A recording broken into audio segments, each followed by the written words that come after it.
मायके के घेवर। सुष्मिता शादी के बाद अपने ससुराल पहुंच गई थी। क्योंकि उसकी नई नई शादी हुई थी, इसलिए घर में मेहमानों का आना जाना लगा ही रहता था।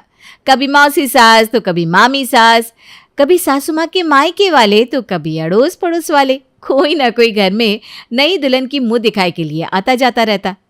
और जैसे कि आप लोग जानती हैं, हिंदुस्तान में कोई मेहमान आए और साथ में मिठाई का डब्बा ना लाए, ऐसा तो हो ही नहीं सकता। जुलाई का महीना शुरू हो गया था और मिठाई की दुकानों पर घेवर सज चुके थे। बहू, आज हमारे मित्र आने वाले हैं। नाश्ता तो घर में होगा ही, और मिठाई भी लाकर मैंने रख दी है। मेहमानों के सामने नाश्ते के साथ साथ मीठा भी रख देना। ठीक है बाबूजी, लेकिन आप मिठाई में क्या लेकर आए हैं? मिठाई का नाम सुनकर ना मुझसे कंट्रोल ही नहीं हो रहा। मिठाई ना कमजोरी है मेरी। अरे बेटा, अब सावन का महीना लग गया है, दुकानें घेवर से लदी पड़ी है, तो हमने सोचा चलो घेवर ही ले चलते हैं। ये तो आपने बहुत अच्छा किया बाबूजी। आपको पता है, मेरे मायके में तो सावन के महीने में हर चौथे दिन घेवर का डब्बा आ जाता है। अरे कोई दिन ऐसा नहीं जाता जब हम लोग घेवर ना खाएं। मेरे पापा कहते हैं 2 महीने की मिठाई है घेवर, इसलिए ज़रूर खाना चाहिए। हाँ भाई, बात तो सही है। हमें तो पता ही नहीं था कि तुम्हें घेवर इतना पसंद है। अरे बेटा, तुम्हें जो भी खाने पीने की इच्छा हो हमें बता दिया करो, हम ला देंगे। तुमने बताया होता तो हम ला दिए होते ना। चलो मेहमानों का छोड़ा, वो तो जब आएंगे तब आएंगे। अभी फ़िलहाल तुम घेवर खाकर बताओ कैसा, ठीक बना है या नहीं।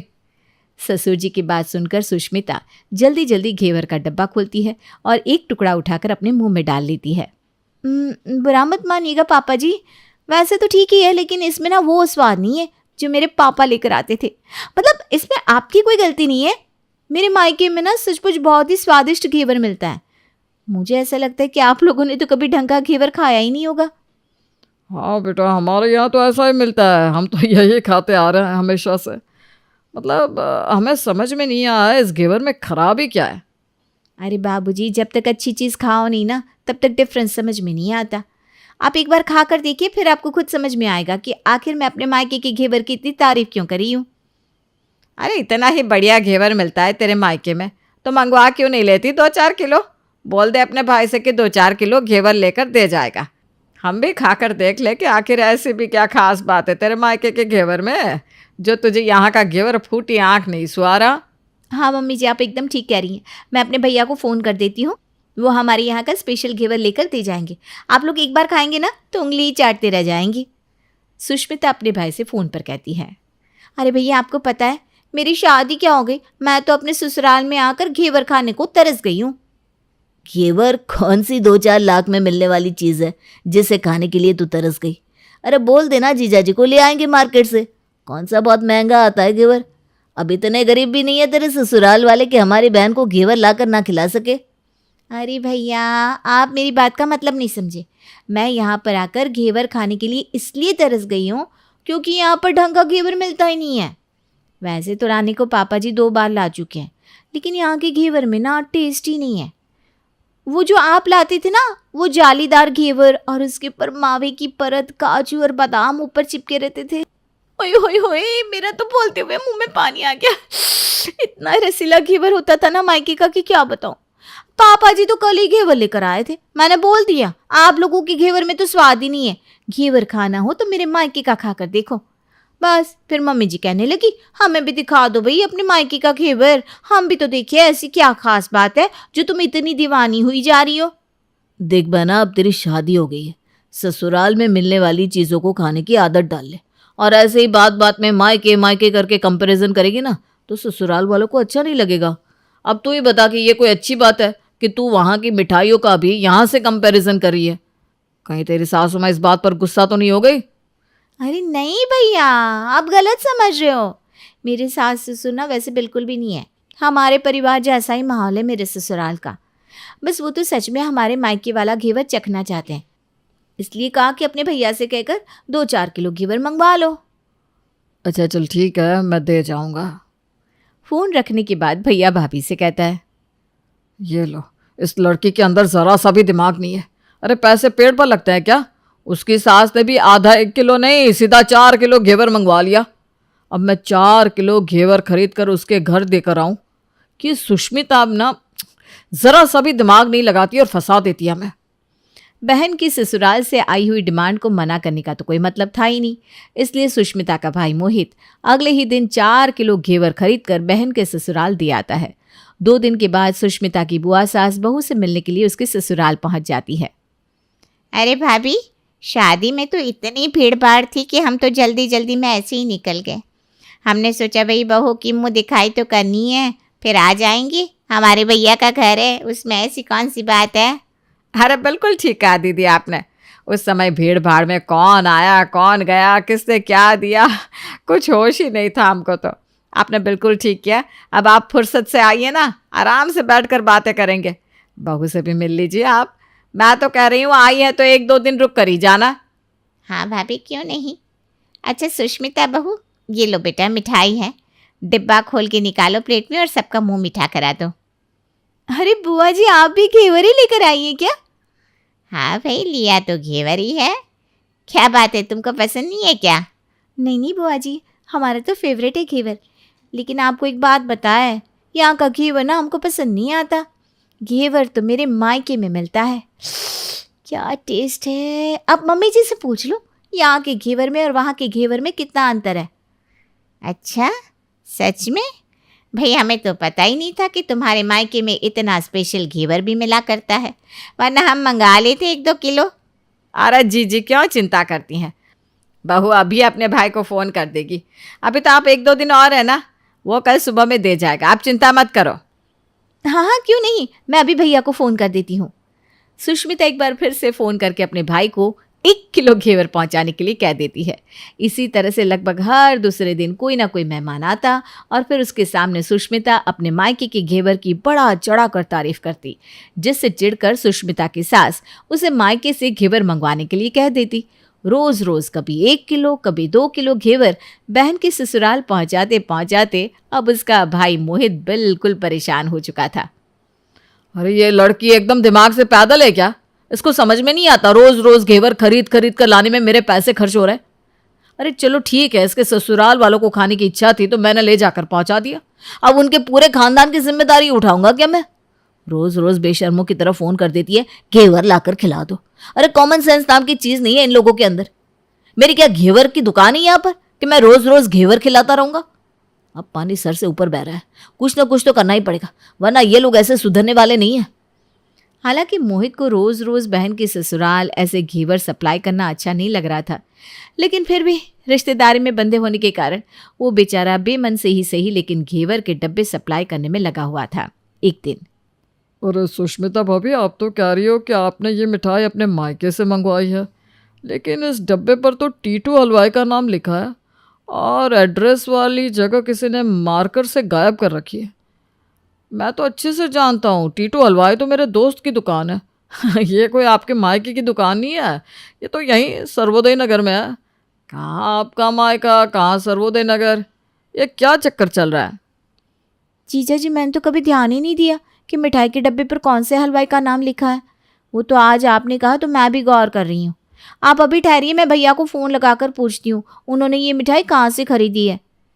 सुष्मिता अपने भाई को फ़ोन लगाती है। अरे भैया, मैंने आपसे घेवर का डब्बा मंगवाया था ना, ये मिठाई आपने सर्वोदय नगर वाले टीटू हलवाई से खरीदी है क्या? क्यों, क्या हुआ, कुछ परेशानी है क्या? अरे भैया, ये सर्वोदय नगर वाला घेवर थोड़ी ना मंगवाया था मैंने आपसे कहा था ना अपने घर पर जो आप घेवर लाते थे वो वाला लेकर आना। अरे तो मैं अपने घर पर भी तो यही सर्वोदय नगर वाला घेवर ही तो लेकर जाता हूँ। हमारे घर के पास कोई ढंग का हलवाई है ही नहीं जो घेवर बनाएगा। लो, जब यहीं से खरीद कर खाना था तो हम ही जाकर खरीद लाते। अरे बिना बात बहू तूने अपने भाई को परेशान कर दिया। वो बेचारा महीने भर से रोज़ घेवर खरीद खरीद कर देकर जा रहा है, इतना खर्चा हो गया उसका वो अलग। रहने दीजिए बाबूजी, कोई खर्चा नहीं हुआ उसके भाई का। हर बार दुकान पर जाने के बाद फ़ोन कर देता था, जीजा जी मेरे फ़ोन में जीपे काम नहीं कर रहा है, आप थोड़ा सा बिल पेमेंट कर दोगे क्या? मन पर कोई बोझ रखने की ज़रूरत नहीं है, ये जितनी भी मिठाइयाँ खाई है ना हम सब ने, उसका बिल पेमेंट मैंने ही किया है। निशांत की बात सुनकर घर में सभी लोग हंसने लगते हैं और बेचारी सुष्मिता शर्म से पानी पानी हो जाती है। मेधा शुरू से ही पढ़ने में होशियार और मेधावी छात्रा थी। अच्छी पढ़ाई के बाद अच्छा कॉलेज सिलेक्शन और फिर बहुत अच्छी जॉब। तूने तो मेरा नाम रोशन कर दिया मेधा। अरे लेकिन ये जो काम करने का तरीका है ना, इसे बदल ले। 18 घंटे काम करेगी तो कल को बच्चा कैसे संभालेगी? तुम्हारी तरह पागल नहीं हूँ माँ जो बच्चे और परिवार में फंस जाऊँ। मैं तो जिंदगी खुल कर जीऊंगी। सब कहने की बात होती है बेटा, अपने बच्चे का सुख हर कोई चाहता है। वक्त बीतता है और मेधा की शादी हो जाती है। शादी के कुछ सालों में ही मेधा एक सुंदर से बेटे की माँ बन जाती है। अरे यार, मेरी मैटरनिटी लीव खत्म हो रही है, क्या करे? माँ भी नहीं आ सकती, कैसे मैनेज करूँ? ऐसा करते हैं, इसके लिए एक केयर टेकर रख लेते हैं, वो देखा करेगी इसे। मेधा को पति की बात जंच जाती है और वो केयर टेकर की तलाश शुरू कर देती है। एक दिन उन लोगों के घर एक महिला आती है जो दिखने में पढ़ी लिखी लगती है। जी, क्या काम है आपको? मैम, मेरा नाम स्नेहा है। आपका एड देखा केयर टेकर का, क्या मैं आपके यहाँ काम कर सकती हूँ? हाँ, क्यों नहीं, लेकिन आप तो अच्छे घर की लगती हैं, फिर नौकरी क्यों? दरअसल मेरे ससुराल वालों ने मुझे घर से निकाल दिया क्योंकि मैं माँ नहीं बन सकती और माता पिता भी नहीं है इस दुनिया में। तो अरे कोई बात नहीं, तुम लक्ष्य को ही अपना बच्चा समझो और यहीं रहना, और किसी भी चीज की जरूरत हो ना तो बता देना। नेहा खुशी खुशी लक्ष्य को संभालने लगती है। रात को जब मेधा घर पर आती है, अरे क्या बात है स्नेहा, तुमने खाना नहीं खाया क्या? अरे दीदी, आपका बेटा टाइम दे तब ना। अरे तो जब वो सोता है तब खा लिया करो। तब तो मैं इसके पास ही बैठी रहती हूँ। कोई मच्छर या कीड़ा काट ले लक्ष्य को तो अब आप पकड़ो, मैं खाना खा लेती हूँ। स्नेहा वहाँ से चली जाती है। बहुत ही अच्छे से ख्याल रख रही है ये लक्ष्य का। मेधा, इतना तो शायद तुम भी ध्यान नहीं देती। मेधा को पति की बात बुरी तो लगती है लेकिन कुछ नहीं कहती। धीरे धीरे स्नेहा मेधा और उसके पति के साथ बाहर भी जाने लगी। सुनो, स्नेहा को भी बाजार ले चलते हैं, वो क्या है ना लक्ष्य को देख लेगी जब तक मैं शॉपिंग कर लूंगी। हाँ चलो, वैसे मैं चाह रहा था कि लक्ष्य को लेकर हम दोनों ही चलते।